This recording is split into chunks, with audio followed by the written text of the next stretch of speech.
सभी साथियों को शरारत जल का नमस्कार।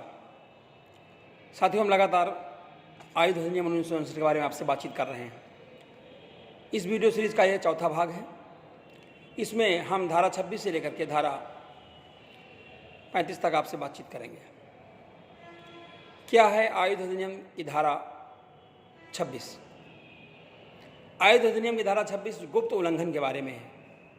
Secret contravention. क्या है सीक्रेट कंट्रावेंशन? अगर कोई भी आदमी गुप्त रीत से किसी जलयान में, किसी विमान में, रेल में, ट्रेन में कोई गोला बारूद, कोई प्रतिबंधित गोला बारूद, कोई प्रतिबंधित हथियार रखता है तो इस धारा यानी धारा 26 के अधीन दोषी होता है। ऐसे व्यक्ति को कानून में सज़ा का प्रावधान दिया गया है।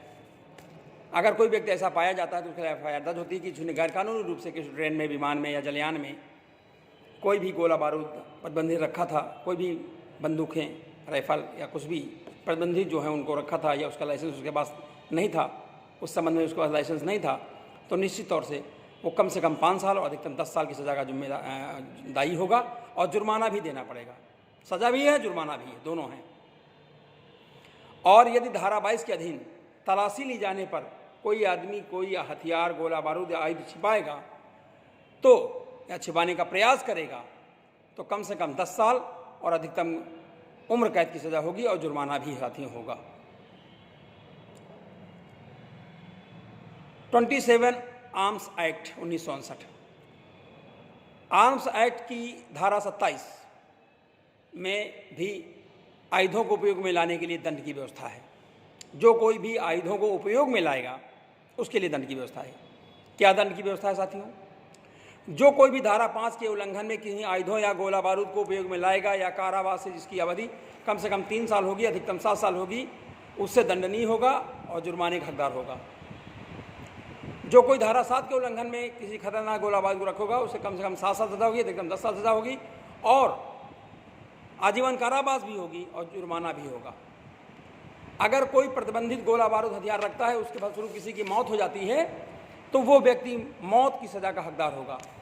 अगर कि खतरनाक गोला बारूद रखा है, उसका लाइसेंस नहीं था और अगर वो जो है उससे मारा गया है तो उसको जो है साथियों, अगर कोई मर गया है तो उसको मौत की सज़ा का प्रावधान भी दिया गया है 27 आर्म्स एक्ट 1959 में।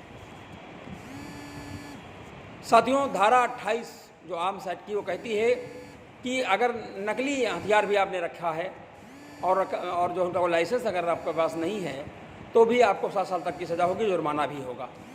साथियों, धारा 29 में भी जो है आपके जो है खतरनाक हथियार हैं या आपने उसका लाइसेंस नहीं लिया, आयुध रखे हैं और हथियार रखे हैं, गोला बारूद रखे हैं, तो धारा 29 में भी सज़ा का प्रावधान है और 3 साल की कम से कम सज़ा है और जो है जुर्माना है। धारा 30 में अगर आपके पास आपको लाइसेंस जारी किया गया है, लाइसेंस अथॉरिटी द्वारा लाइसेंस जारी किया गया, लाइसेंस अथॉरिटी द्वारा, जिलाधिकारी महोदय द्वारा या कहीं पर कोई और अधिकारी है लाइसेंस अथॉरिटी, उसके अगर लाइसेंस जारी किया गया है तो साथियों जो है अगर लाइसेंस की शर्तों का आपने उल्लंघन किया है, लाइसेंस की शर्तें होती हैं, अगर आपने लाइसेंस की शर्तों का उल्लंघन किया है तो कम से कम 6 महीने की सज़ा होगी और कम से कम 2000 रुपये जुर्माना होगा। जिला मजिस्ट्रेट है 6 महीने की सज़ा दे सकता है और 2 महीने का 2,000 रुपये जुर्माना कर सकता है और या सज़ा और जुर्माना दोनों कर सकता है साथियों। ये है। और धारा 31 में पश्चातवर्ती अपराधों के लिए दंड दिया गया है। जो आप अगर आपने को सज़ा हो गई है और उसके बाद में आपने किसी शर्तों का उल्लंघन किया है तो आपकी जो जुर्माने की रकम है दुगुनी हो जाएगी। धारा 31 में है। पावर टू कन्फिस्केट, अधिहरण करने की शक्ति। अगर कोई भी व्यक्ति किसी आयुध या गोला बारूद के संबंध में इस अधिनियम के अधीन दोष सिद्ध किया गया जाए तो न्यायालय के विवेक में होगा कि निर्देश दे कि समस्त आयुध, गोला बारूद या जो भी चीज़ें हैं क्यों ना उससे अधिहरण कर ली जाएं। कंपनी जो अपराध करती है गोला बारूद रखने के संबंध में, उस पर धारा 33 में मुकदमा चलेगा। धारा 34 में जो हमारा आयुध है, जो हमारा हथियार है, जो हमारा आर्म्स है, गोला बारूद है, उसके भंडारण के वास्ते केंद्र सरकार की मंजूरी जरूरी होती है, ऐसा धारा 34 में दिया गया है। धारा 35 में परिसरों के अधिभोगी व्यक्तियों को कतिपय दशाओं में अपराधिक उत्तरदायित्व होता है। अगर परिसर है उनके कब्जे में और वहाँ कोई गोला बारूद छिपाया गया है तो उनका भी दायित्व माना जाएगा, ऐसा धारा 35 में है।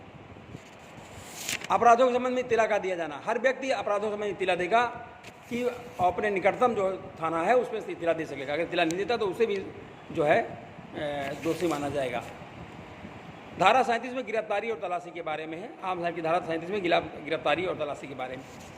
अब धारा 38 बहुत ही महत्वपूर्ण धारा है साथियों। आर्म्स एक्ट की धारा 38 बहुत महत्वपूर्ण धारा है कि आर्म्स एक्ट के अंतर्गत जो भी अपराध आप पे आरोपित होंगे वो सारे के सारे अपराध में जो हैं वो संज्ञेय होंगे, कॉग्निजेबल ऑफेंस होंगे, संज्ञेय होंगे। पुलिस तुरंत उनमें एक्शन ले सकेगी, तुरंत आपको बिना किसी संज्ञेय मामले में पुलिस तुरंत एक्शन लेती है। संज्ञेय मामले में पुलिस को गिरफ्तार करने की शक्ति होती है। पुलिस जो है आपको तुरंत गिरफ्तार कर सकेगी, आपको जो है गिरफ्तार कर लेगी, तलाशी लेगी, जांच करेगी और गिरफ्तार कर सकेगी। यानी सारे के सारे अपराध जो हैं धारा 38 में कहा गया है कि आर्म्स एक्ट के अंतर्गत जो भी अपराध हैं वो सारे के सारे संज्ञेय अपराध होंगे, यानी कॉग्निजेबल ऑफेंस होंगे साथियों।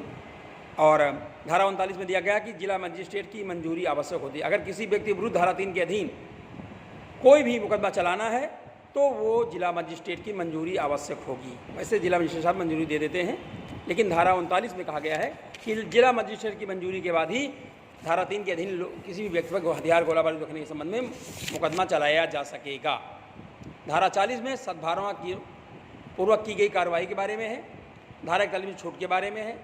धारा 42 में अग्नायुधों को गणना करने की शक्ति, यानी केंद्रीय सरकार, भारत सरकार समय समय पर जो हमारे एफआईआर आर्म्स है किनके पास है, कौन कौन से लाइसेंस लिए हैं, कौन कौन बंदूक लिए हैं, लाइसेंस लिए हैं, जो भी हमारे हथियार लोग ले रखे हैं लाइसेंस के तौर पर, उनकी गणना करने की केंद्रीय सरकार की शक्ति होगी। केंद्रीय सरकार जो है शासकीय राजपत्र में अधिसूचना द्वारा किसी भी क्षेत्र में सब आग्नेयुद्धों की गणना करने के जाएगा निर्देश देगी और ऐसी गणना के लिए सरकार के किसी भी ऑफिसर को सशक्त कर सकेगी।